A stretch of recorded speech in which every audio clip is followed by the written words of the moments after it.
Hey students, so glad you guys are here this week. In this series we've been interviewing different student pastors on our team, and so this week we're here with Josh. We're going to get to know him a little bit. And so Josh, I'd love to know, what are 3 things that we need to know you in order to know who is Josh Height? Yeah, so I am married to Mackenzie. She's a rock star, pretty awesome.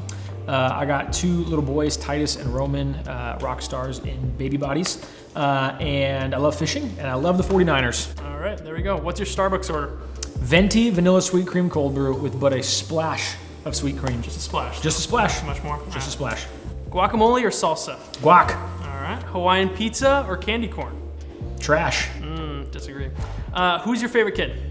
It depends on the time of the day. All right, sounds good. Now, Josh, you've been a pastor for a number of years. How did you get into ministry in the first place? Yeah, it was something that wasn't the plan coming out of high school, and had a pastor when I was in high school, and some guys who came kind of after him in that role who were really influential in shaping my faith journey. And I was really in the process of being discipled by those guys that I felt this call in my life to go into ministry. Pursued that. These guys confirmed it, which was really meaningful to me, and it was really motivated by I think the gospel matters, and I think that young people need to know who Jesus is and let him transform their lives. And so that was why I jumped in. That's awesome. Now, Jesus has obviously transformed your life, and so in that transformation, what is one attribute that you've seen stand out to you? Yeah, I think there's so many. But when I think about one maybe more recently that's become really impactful to me is really the idea of God as creator, this attribute of his creativity and his power to create, to give life.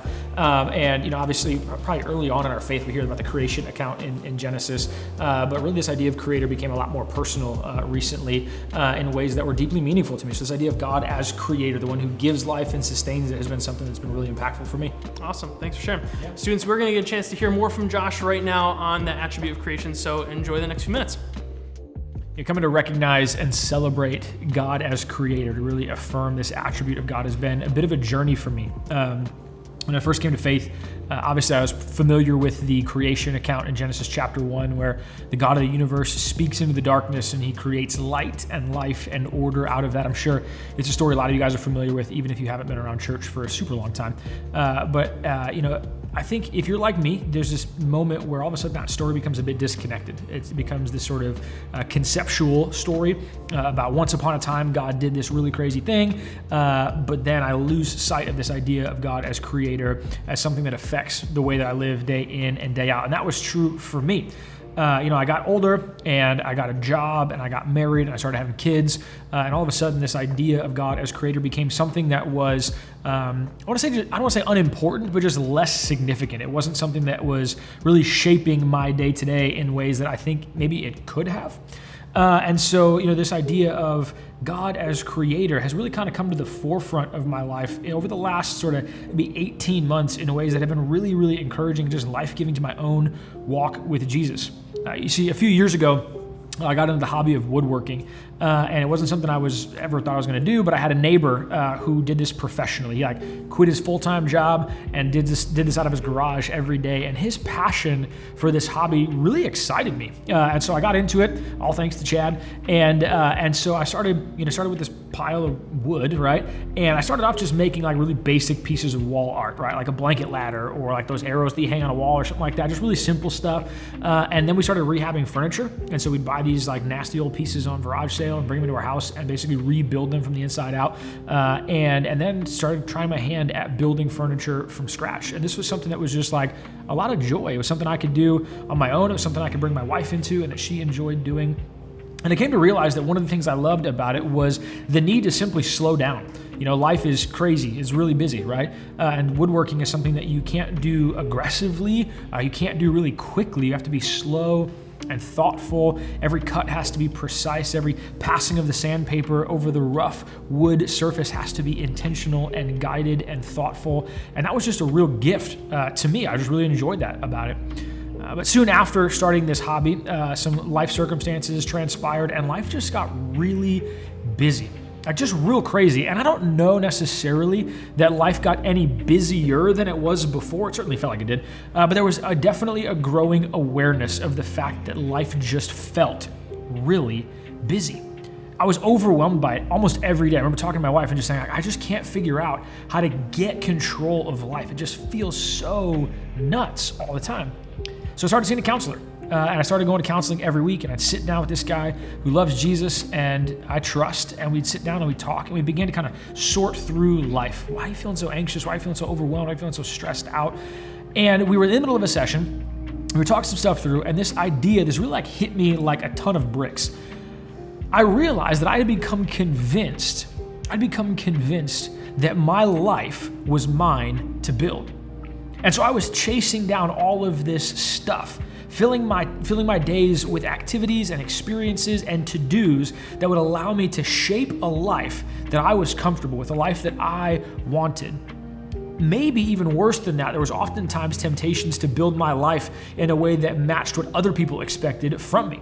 And so I started putting my time and my effort and my energy into really controlling the narrative of my life, trying to build this life for me, for my family, and to please a lot of the people that were around me. And this became a task that was ridiculously overwhelming. I don't know if that's something you resonate with or not.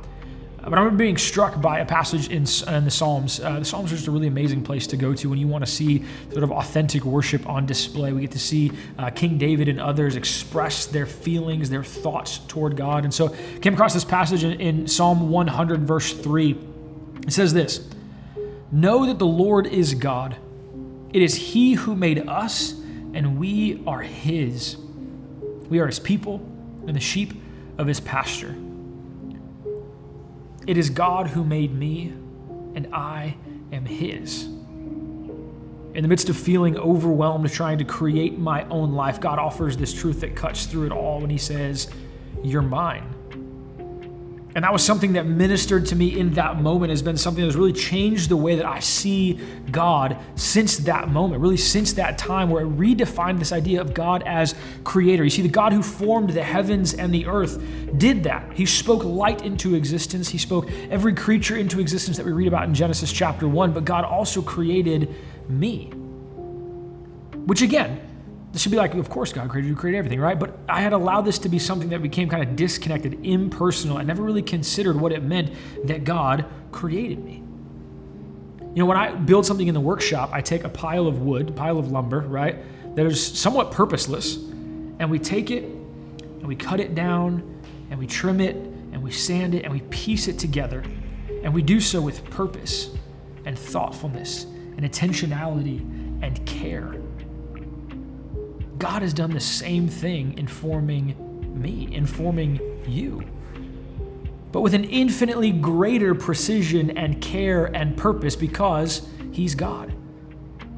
And that was a truth that struck me as I was reading through this psalm, and something that, again, kind of changed the way that I interact with and experience God. Because, you know, it reminded me of this too. My next project is really probably gonna be building a mantle for our fireplace at home. We don't have one right now. And so I'm going to take this pile of wood and I'm going to build myself a mantle, and we're going to hang it on the wall. And guess what? The mantle's not going to have to try to be a mantle. It's not going to have to work really hard to stay up on the wall. It's not going to have to strive to hold our stockings in the Christmas time or to hold our family photos throughout the rest of the year. I will have created it with a purpose and given it what it needs to fulfill that purpose. It doesn't have to recreate or redefine itself. It simply has to be what I've made it to be. And the same thing is true for us as humans. God has created us with purpose, with precision, and with care. And that was something that I was fighting against, trying to rebuild life, trying to build my own life according to my design and my creative desires. And instead of saying, God, I just want to be who you have me to be. You're creator, and I'm not. I'm creation, which means in and of myself, I don't have the capacity to create life for me, but also as creation, I have the responsibility to create my life. I have the responsibility to look to God as creator who formed me and fashioned me and say, God, who is it you want me to be? Who is it you want me to be? I'm going to trust that you have done the work, that you will continue to do the work with your thoughtfulness, with your care, with your precision. And so I get to wake up every day and say, God, give me today what I need to be the person you want me to be. Give me the ability to fight the temptation to be creator, but instead to see you, the God who formed the heavens, who formed the earth, who formed me, as the one who guides my life, gives life, cares for my life. I don't have to be creator because God you are. So guys, we just listened to Josh talk about God as creator and how that's impacted his faith throughout his life. I'm curious how you guys have seen that attribute play out in your own walks with Jesus. Yeah, I think whenever you are, at least for me, when I think about the world, the way it's created, from the rays of the sun, given seasons to our life, when I think about it in those terms, it always leads me back to God the Creator, to the smile of a baby, through some of our beloved pets, right? You see that there is an actual person behind creating all of the things that we appreciate, both in nature and in the people that we see and engage with every day. So, yeah. Yeah, and when I think about that, I think about the fact that if God is the one who created all things, then it means He is the one who sustains all things. And so instead of getting frustrated with my limitations and with my own needs, I can let those things point me to the fact that it is He who I need to rely on, and I don't need to, kind of like Josh said, struggle to try to build my own life or to build my own sustenance, because that's not what I was created to do. That's really good. And we also know that, walking with Jesus and following Him isn't always like easy or good, right? There's times where it feels like God is distant from us. And I remember somebody telling me that in those moments, it's great to like go and look at who is God, like look at His attributes and remind yourself of those things. And so if there's students in our group, or if one of your friends or family members are struggling, feeling like God is distant, how would you encourage them to look at God as creator, to kind of draw them back into a deeper understanding and love of Jesus?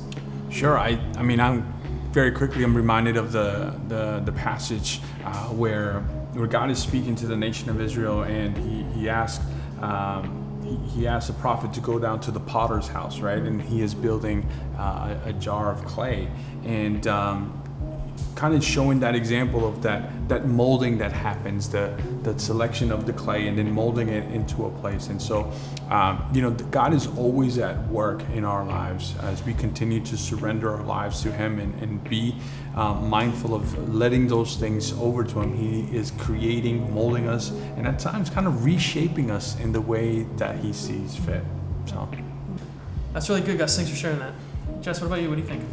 Yeah, I think remembering that God as the creator needs nothing from us gives us a sense of freedom then in being able to go to Him just as we are, in being able to show up with Him with all of our messiness, with all of the hardness, even when we don't feel like it or don't want it, because He takes joy in just us being able to come to Him and come to know Him, and through that we're able to grow closer to Him. We are able to come to understand, just by going through those rhythms, going through those actions, come to grow in our love and understanding of who He is. Yeah, that's good.